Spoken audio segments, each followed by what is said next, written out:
conflict in the Eastern Democratic Republic of the Congo is getting worse.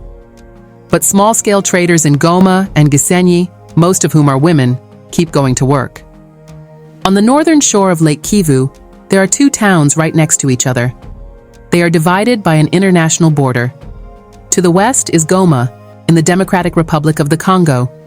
To the east is Gisenyi, in Rwanda. Despite their different governments, the economies of these towns are closely intertwined, so much so that any change or disruption at the border can have an immediate impact on the small-scale traders, mostly women, that cross it every day. This year, there has been a lot of disruption.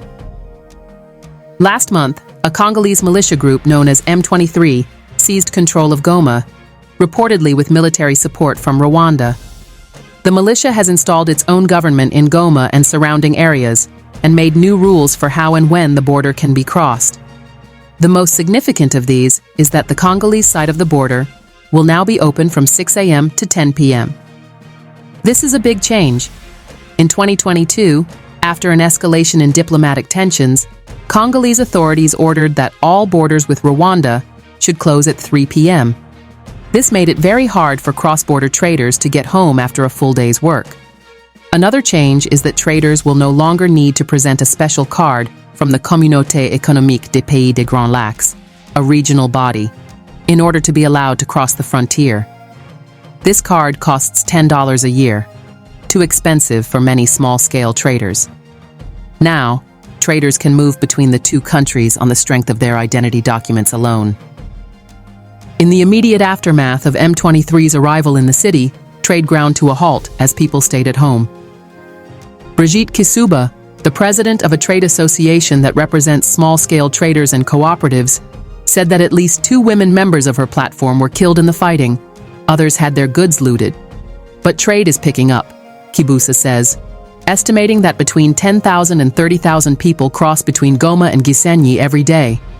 Rwandan authorities put the figure at 30,000 people.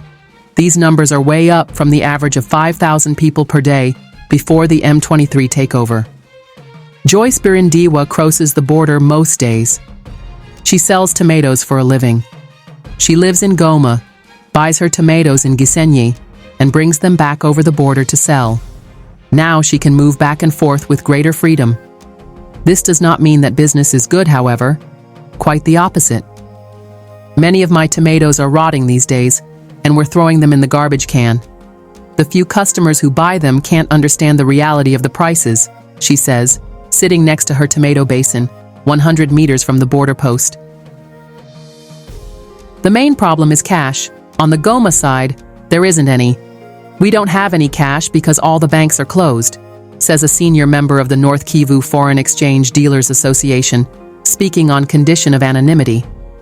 According to this industry leader, most of the money circulating in Goma is what was in people's hands when M23 came into the city.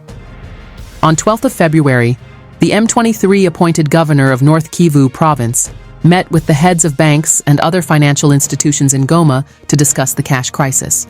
They told him that everything was in Kinshasa's hands. They could only resume business once the Central Bank of Congo had given the go-ahead.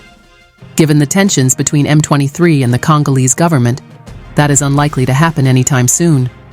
Many women small-scale cross-border traders had money in different banks. They are finding it difficult to relaunch their trade activities, as a lot of their money is in the bank, says Kisuba. The lack of cash is having immediate consequences for Louise Ishiwe and her family, who live in Gisenyi. She brings vegetables to sell in Goma, but no one has any money to buy them. We bring products here, but we don't earn anything, she says. I don't know why there isn't any more money in the Goma market. We're living badly because of this lack of money. I can't send my children to school because of how things are now. Small-scale women traders have always played a vital role in the local cross-border economy. But in the current political and economic instability, when many men are facing unemployment, these working women hold the key to the city's economic recovery. According to a Goma-based economic analyst, many women are carrying several burdens in their families these days. They easily enter Rwanda to fend for themselves. Unfortunately, the current economic situation in Goma is challenging them.